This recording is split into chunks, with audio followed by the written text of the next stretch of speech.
L'année 89 a démarré en Europe de l'Est avec les révolutions de velours. En Hongrie, en Pologne et en Tchécoslovaquie, les esprits s'échauffent. L'ouverture du rideau de fer est imminente. En Chine, les festivités du Nouvel An chinois se déroulent comme à leur habitude, au son des pétards et des feux d'artifice.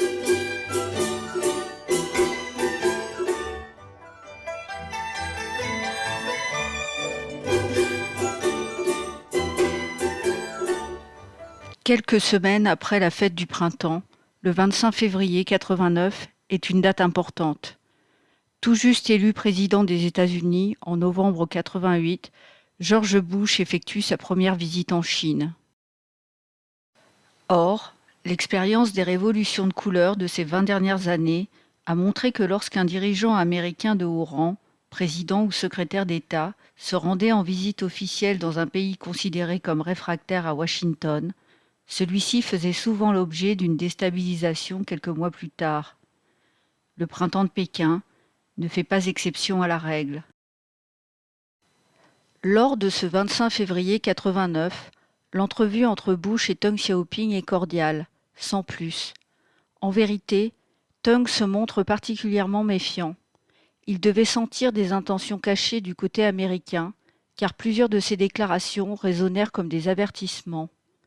Il dit « Si l'on s'obstine à rechercher une démocratie de façade, on obtiendra le désordre politique au niveau de l'État et la confusion idéologique au niveau de la population. Ayant vécu la révolution culturelle et vu ses conséquences désastreuses, je n'ai aucun doute là-dessus. » Il ajouta également « La stabilité politique passe avant tout. » De son côté, le président Bush profita de ces 2 jours de visite à Pékin pour se rendre à l'ambassade américaine, où il put constater que les préparatifs à une éventuelle déstabilisation étaient prêts et qu'il ne manquait plus que l'étincelle.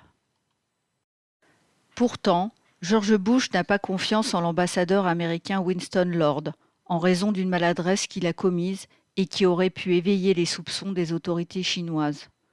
En effet, pour la venue du président américain, Lord avait organisé un barbecue en son honneur à l'ambassade, auquel devait être convié le dissident Fang Lizhi, autre futur meneur de Tiananmen. Lorsque les autorités chinoises l'apprirent, elles exigèrent que Fang fût interdit au repas. Pour se rattraper, l'équipe de Bush démentit avoir été à l'origine de cette invitation et rejeta la faute sur Lord.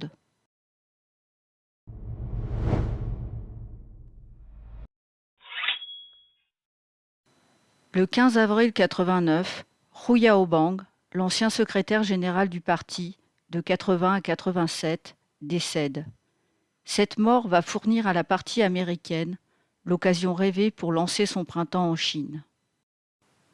Hu Yaobang était très aimé de la jeunesse chinoise pour son ouverture d'esprit qui contrastait avec la rigidité des conservateurs du parti. À l'annonce de son décès, des centaines de milliers d'étudiants se mirent à converger vers la place Tiananmen pour lui rendre hommage. Puis, en raison de la frustration économique et sociale généralisée, cette marche de recueillement se transforma en une manifestation étudiante de grande ampleur. Washington entreprend aussitôt de réagir en nommant le 20 avril James Liley, nouvel ambassadeur des États-Unis à Pékin, à la place du très maladroit Winston Lord. De gros moyens sont alors mis en œuvre pour soutenir les étudiants. Le China Fund de Soros injecte immédiatement 2,5 millions de dollars dans l'institut de Zhao Ziyang.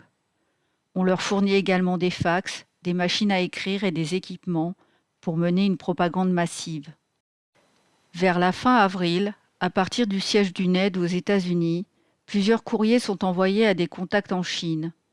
La station de radio Voice of America, émise depuis Hong Kong, se met à diffuser des messages en mandarin. Ceux-ci contiennent des fausses nouvelles en vue d'exciter les étudiants, comme l'arrestation du Premier ministre Li Peng, l'agonie de Deng Xiaoping, ou encore l'annonce de pseudo-luttes de factions au sein de l'armée. Dans la capitale chinoise, Alan Pessin, le représentant de Voice of America à Pékin, connu également pour être un agent de la CIA, délivre des encouragements et des conseils tactiques aux étudiants.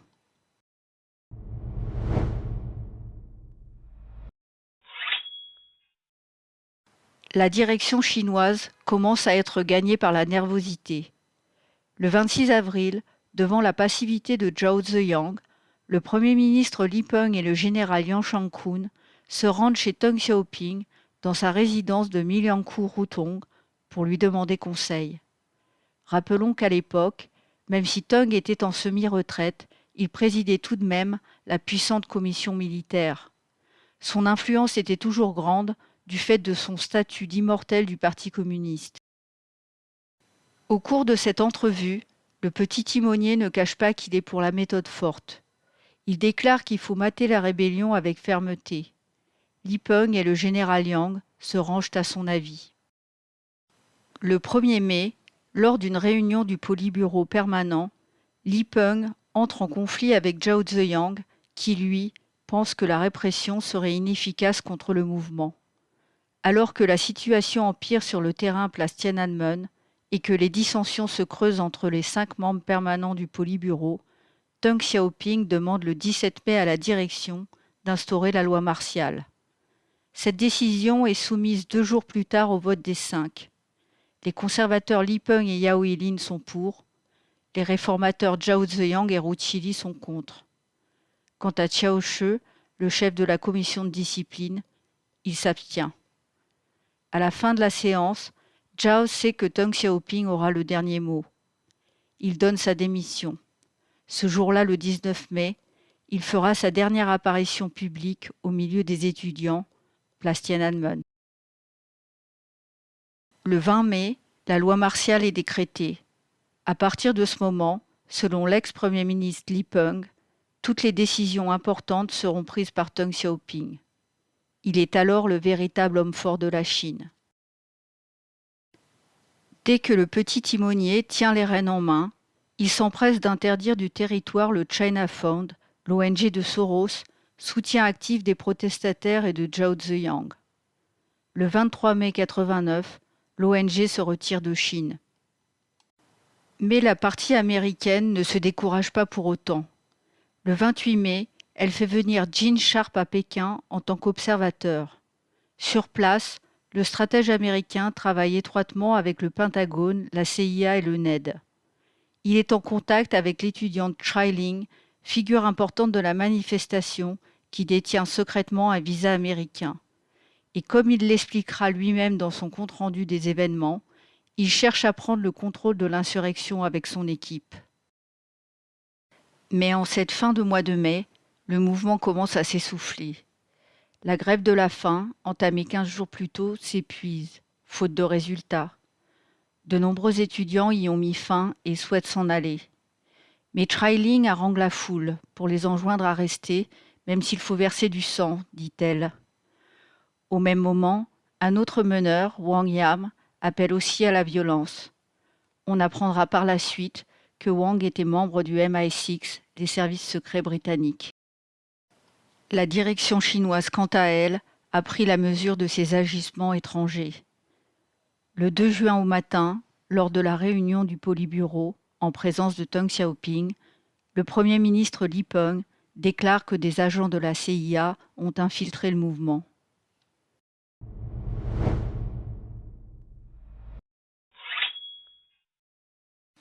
Le 3 juin, les troupes de l'armée populaire de libération arrivent par le train.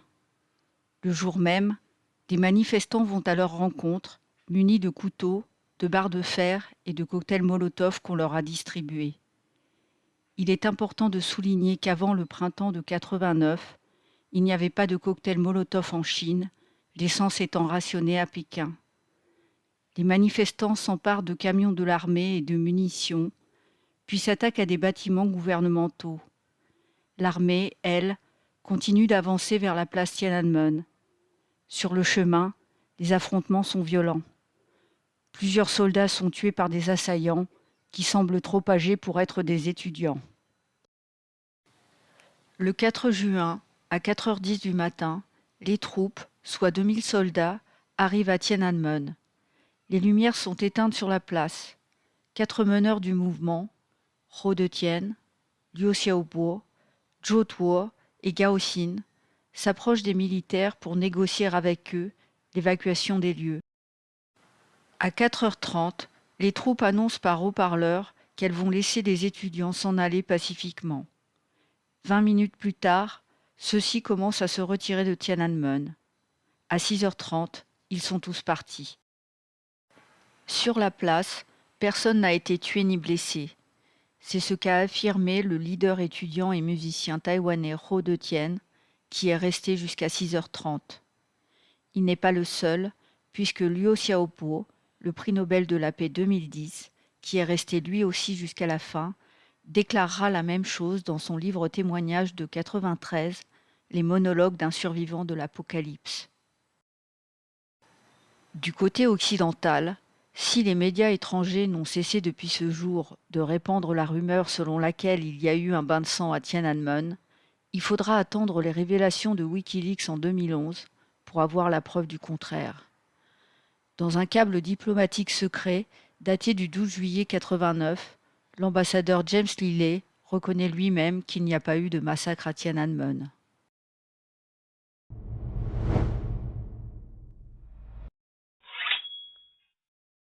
On est tout de même en droit de se poser la question. S'il n'y a pas eu de massacre sur la place Tiananmen, qu'en est-il des morts et des blessés? Car il y en a eu, c'est incontestable. Dans son rapport officiel du 19 juin 89, le chef du parti de Pékin, Li Ximing, fait état de 3000 blessés et de 200 à 300 morts. Toutefois, ces victimes ne provenaient pas d'affrontements survenus à Tiananmen, mais de rixes qui eurent lieu dans d'autres parties de la ville, notamment sur Chang'an-tie, la grande avenue qui mène à la place Tiananmen, ainsi qu'au pont de Moussidi, soit à plus de 4 km de là. À ces endroits, des confrontations terribles avaient éclaté entre soldats et travailleurs en colère. Ces travailleurs avaient en effet répondu à l'appel à la manifestation et à la grève générale du 21 mai, lancé par Ni Zhifu, le chef des syndicats de Chine, qui s'était opposé à la loi martiale. Les forces de l'ordre ont dû mater ces rébellions particulièrement violentes, et ce sont elles qui ont entraîné la mort de 200 à 300 personnes, la majorité étant des soldats, des travailleurs et des riverains. Il y a eu peu d'étudiants parmi ces décès, 36 à peu près, contrairement à ce que les médias occidentaux ont voulu faire croire. De plus, ces étudiants ont été pris malgré eux dans la tourmente. Ils n'étaient pas les meneurs de ces violences ouvrières. Ici, il ne s'agit pas de minimiser des événements dont l'issue a été tragique, mais de rétablir les faits. On voit bien qu'il est abusif de parler de massacre d'étudiants. D'ailleurs, l'entrée en scène spontanée de ces travailleurs en colère a gêné l'action américaine. Dans son rapport sur le printemps de Pékin, Gene Sharp estime qu'ils ont fait échouer le mouvement étudiant. Il ose même sous-entendre que ces ouvriers étaient des agents provocateurs du Parti communiste.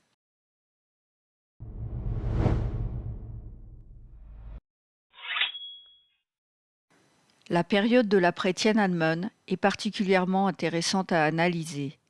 Elle témoigne à de nombreux égards de l'ingérence américaine dans le printemps de Pékin.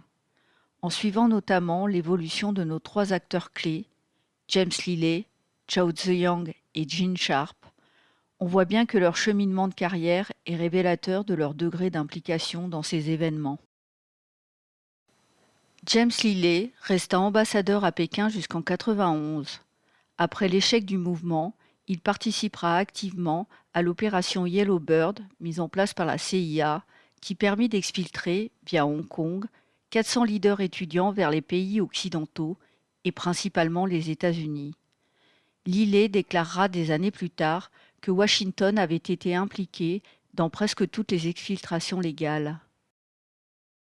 Il hébergea même pendant 1 an, à l'ambassade américaine, le fameux dissident Fang Lizhi, qui avait failli créer un incident diplomatique lors de la visite du président Bush en février 1989. Au bout d'1 an, Fang sera finalement autorisé à partir aux États-Unis, où on le retrouvera à l'université de Princeton. Quant à Zhao Ziyang, il démissionna officiellement de son poste de secrétaire général du parti le 24 juin 1989. On a vu cependant qu'il n'exerçait déjà plus cette fonction depuis le 19 mai, jour où il avait voté contre la loi martiale au Politburo. c'est Jiang Zemin, le chef du parti de Shanghai, qui lui succéda le 31 mai. Zhao Ziyang sera placé en résidence surveillée jusqu'à sa mort en 2005. Dans tous ses écrits et entretiens qu'il donnera par la suite, il restera fidèle à ses principes pro-démocratiques. Malgré tout, il ne sera pas exclu du PCC, par égard pour le révolutionnaire de la première heure qu'il avait été. L'élite du parti lui conservera même tout son respect, puisque ses funérailles en janvier 2005 furent celles d'un dignitaire.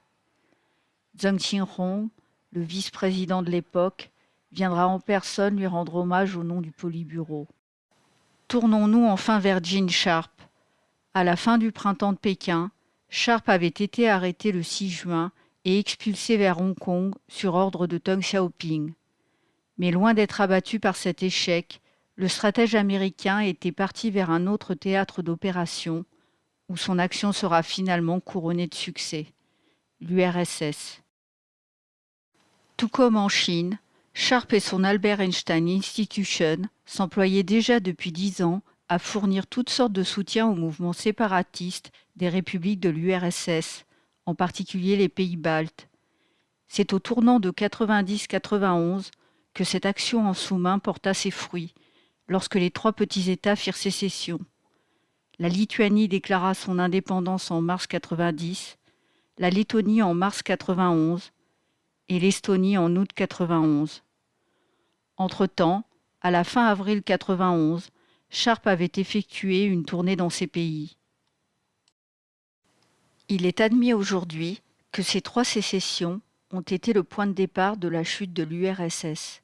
Et comme par hasard, on retrouve Sharp sur place au moment précis de cet effondrement. Début décembre 91, le stratège américain se trouve à nouveau dans les États baltes. Quelques jours plus tard, le 7 décembre, le voilà en Russie. Coïncidence, le lendemain, le 8 décembre, le chef du Soviet suprême de Russie Boris Yeltsin et les leaders soviétiques signent la dissolution officielle de l'URSS. Sa mission est pleinement accomplie. Toujours très actif au cours des années 90, Sharp et son ONG se verront confier un peu plus tard une autre tâche, la Yougoslavie.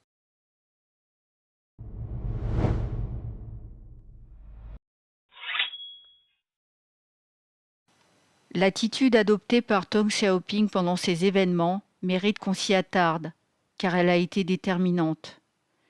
Si cette tentative de déstabilisation n'avait pas été empêchée par Deng, les conséquences auraient été terribles pour la Chine. Ce qui frappe tout d'abord chez Deng Xiaoping, c'est la conscience aiguë qu'il avait de ce qui était en train de se passer, même au plus fort des événements. Il a tout de suite senti que ces protestations n'étaient pas habituelles, qu'elles recélaient un grand danger et qu'elles n'étaient pas purement chinoises. Deng était en effet au courant que les États-Unis avaient changé de stratégie vis-à-vis du bloc communiste en adoptant une lutte non violente.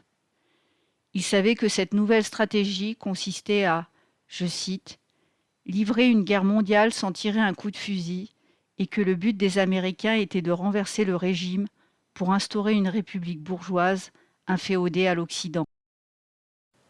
Deng n'emploie pas le terme de révolution de couleur pour ce genre de subversion étrangère, mais celui d'évolution pacifique. Voici ce qu'il dit. Autrefois, les États-Unis agitaient la menace nucléaire avec les bombes A et H, mais à cause de l'opposition de l'opinion mondiale, ils ont dû changer de fusil d'épaule. Leur nouvelle arme s'appelle désormais l'évolution pacifique. En réalité, la direction chinoise connaissait cette nouvelle stratégie américaine depuis son apparition, non pas sous Reagan, mais bien plus tôt encore, à la fin des années 50.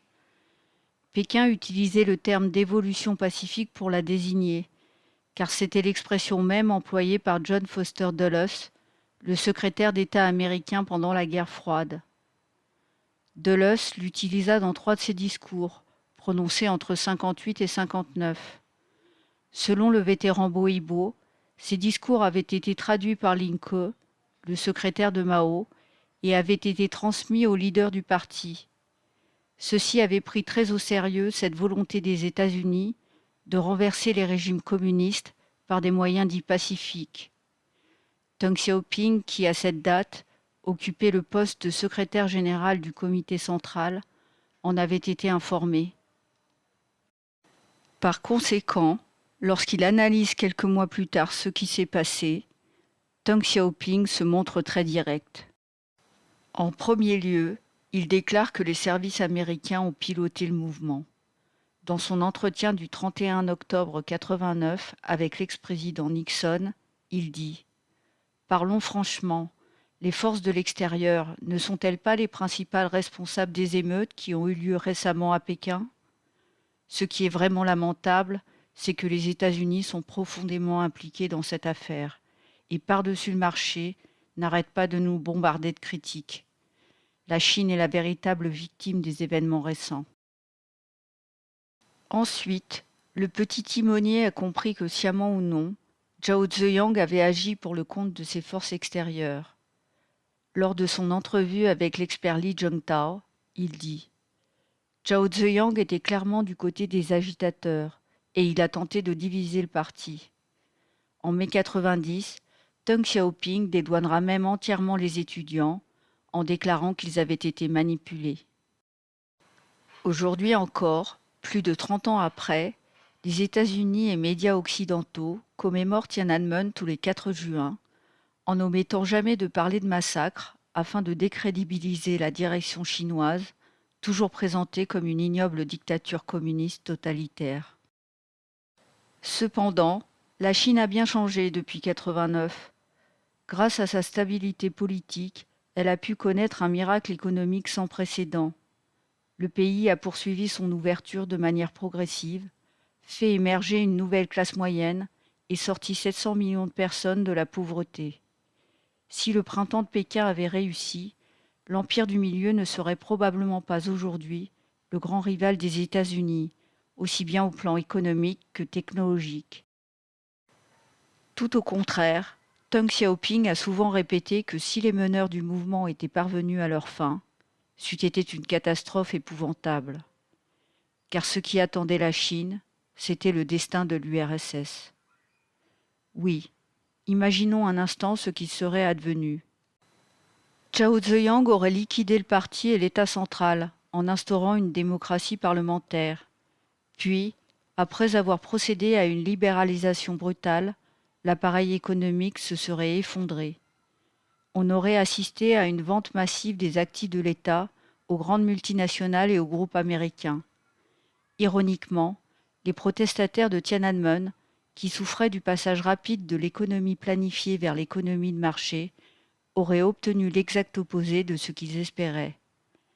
Cette situation économique désastreuse aurait entraîné des dizaines de milliers de réfugiés. Ensuite, à l'instar de l'Union soviétique, la Chine aurait implosé, son territoire se serait disloqué. Il n'y aurait plus eu aucune raison pour que Hong Kong soit rétrocédé à Pékin en 1997. Taïwan aurait déclaré son indépendance au lieu de conserver une ligne chinoise. L'île porte toujours le nom de République de Chine et non de Taïwan. Quant au Tibet et au Xinjiang, ils auraient fait sécession, comme les ex-républiques soviétiques d'Europe et d'Asie centrale.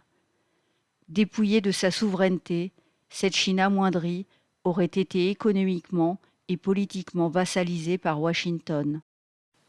Deng Xiaoping ne voulait pas revivre ces moments terribles de l'histoire chinoise tels qu'il les avait connus dans sa jeunesse.